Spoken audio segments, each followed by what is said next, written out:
Back to Canberra now. It is Budget Eve, and joining us live is the Finance Minister, Katy Gallagher. Minister, good to see you. Thanks for your time this morning. So, growth downgraded to just 1.5% in 2 years' time.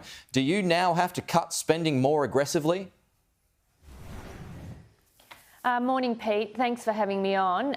Look, definitely in terms of looking at areas to find savings and make sure that every dollar we're spending through the Commonwealth budget is going where we need it, is providing an economic dividend, is supporting families, it becomes even more important at times like this where we've got high inflation and we don't want to add to the inflation problem. So we've definitely got a pretty sharp eye on looking at where we can find savings in the budget, looking where we can reprioritise money to new priorities, and we're going to have that job not just in this budget but in budgets that follow. OK, so where would you be looking now to make those more aggressive cuts? Well, look, for the October budget, we've identified about $22 billion in a mix of savings and reprioritisation that occurs across government and across programs. But going forward, I think we'll have a bit more time to work through particular areas across government. I don't really want to highlight those at the moment because I need to do the work around that. But we do have some long-term work that needs to be done because the budget's in structural deficit. We've got a lot of spending pressures and we've got challenges around inflation. So we have to be very careful about how we line these things up. OK, well, back to that $22 billion that you just talked about there. Where's that come from and where will it be redirected? Of the $22 billion, well, there'll be some that is returned to budget for budget repair. That's in the order of about $10 billion. Part of that is through our infrastructure program in reprioritising there. Part of it's through our savings that we're going to find through reducing the use of consultants and contractors. Part of it's around cleaning up some of the grants programs of the previous government.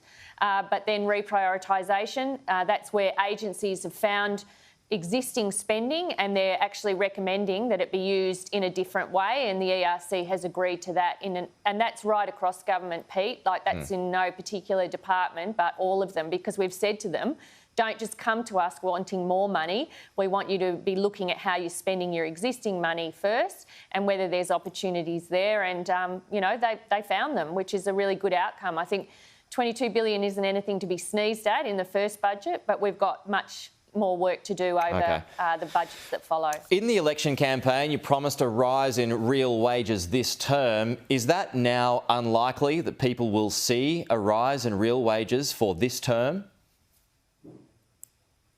Well, we'll update our forecast in the budget. Obviously, in the short term, we're dealing with this very difficult inflation challenge, and I don't think anyone's expecting, when you've got inflation running as high as it is at the moment, that your wages are going to be able to keep up with that. I think the difference between us and the former government is they had a policy about keeping wages low.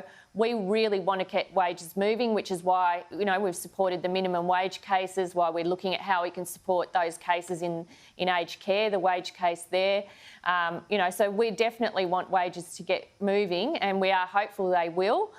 Once inflation tapers off. But at the moment, the biggest challenge that we're trying to deal with in this budget is getting inflation back to more normal levels. Right. Being hopeful is a bit different to a pledge, though, isn't it?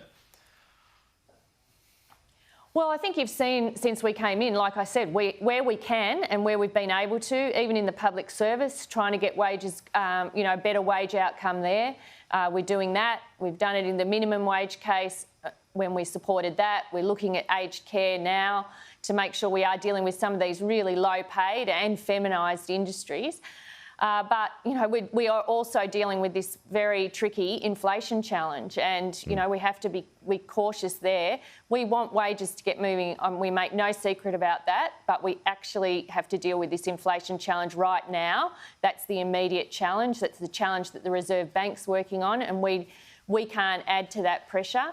And that's what this budget seeks to do. It's to work alongside the bank and to have a sensible, rational and responsible budget that'll be handed down tomorrow night. OK, if inflation reaches the RBA's target band of 2.5% in 2024, which is scheduled at the moment, is that one less excuse to argue against the Stage 3 tax cuts?